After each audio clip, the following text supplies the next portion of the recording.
បាទសួស្តីបងប្អូនទាំងអស់គ្នាស្វាគមន៍មកកាន់វីដេអូថ្មីមួយទៀតថ្ងៃនេះខ្ញុំបង្ហាញពីរបៀបដែលបងប្អូនអាចទៅរករូបភាពឬមួយក៏ background wallpaper នៅក្នុងសម្រាប់យើងយកមកដាក់នៅក្នុង Windows របស់យើងណាជាពិសេស Windows 11ដូចបែបនេះអញ្ចឹងបងប្អូនឃើញជាក់ស្ដែងដែលខ្ញុំដូរ background មួយ wallpaper ណាសម្រាប់បងប្អូនណាដែលក៏អត់ដឹងថារកដាក់រូបភាពអីឬមួយក៏អីអញ្ចឹងទៅបងប្អូនអាចមើលវីដេអូនេះបាននេះឥឡូវខ្ញុំ select ទៅមួយទៀតនឹកឃើញមើលទៅដូចអត់ស្អាតទេចង់ដូរផ្សេងចង់ដូរដាក់រូបផ្សេងអីទៀតចឹងណាហើយយើងមិនដឹងដាក់រូបអីយើងមានរូបអីដាក់គេឬមួយក៏ពេលខ្លះ single ទេមិនដឹងដាក់រូបអីចឹងណាអញ្ចឹងយើងអាចមកមើលវីដេអូនេះបានដើម្បីយើងទៅដាក់ទៅរករូបភាពទាំងអស់ហ្នឹងយើងទី1យើងអាចធ្វើបែបនេះក៏បានដែរយើងអាចមកស្ដាំនៅលើ desktop មកហើយបន្ទាប់មកយើងយកពាក្យថា personalize គឺវារត់មកទីតាំងនឹងដូចគ្នាឬមួយក៏យើងមកកន្លែង Windows ហើយយើងចុច setting ហើយយើងមករកពាក្យថា system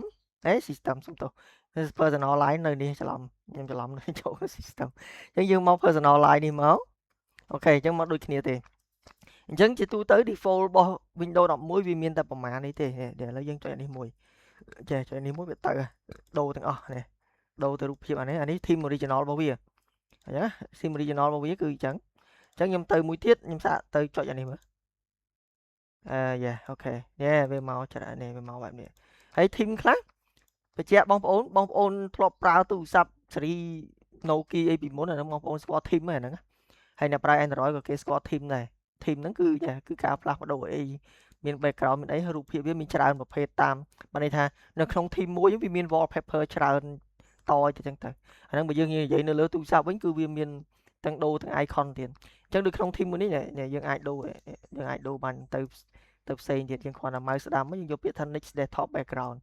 បើសិនជាអត់មានយើងមកស្ដាំហើយអត់មាន next desktop background ទេបានន័យថា theme ហ្នឹងគឺមានរូបភាពតែមួយឯងអញ្ចឹងនៅក្នុង Windows 11វាមានអាមួយនេះមួយទៀតនេះ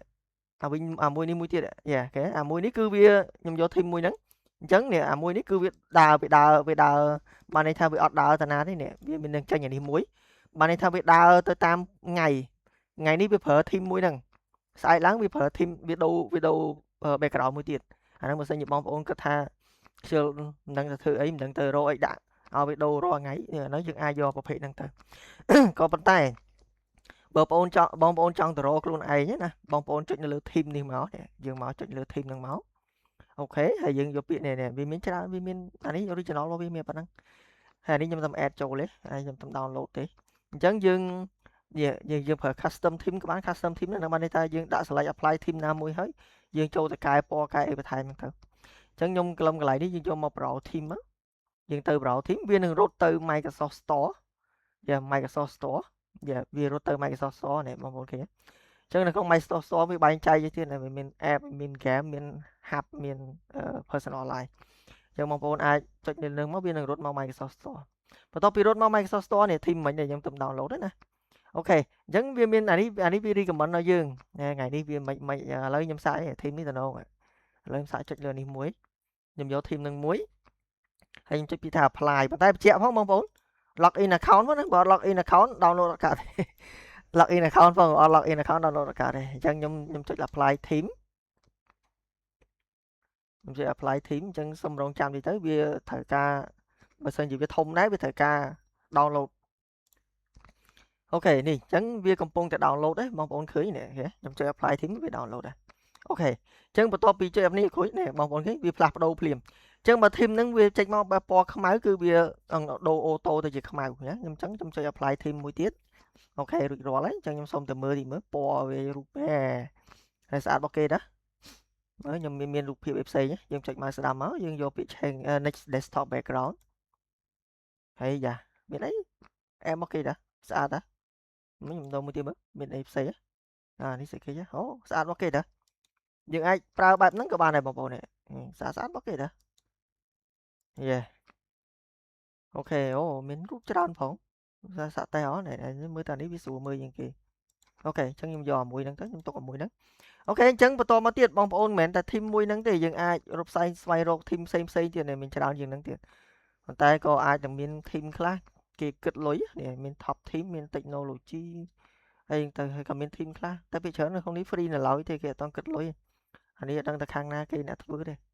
ព្រោះ Microsoft ដូចជាមិនទន្លេអង្គុយធ្វើឲ្យយើងទេ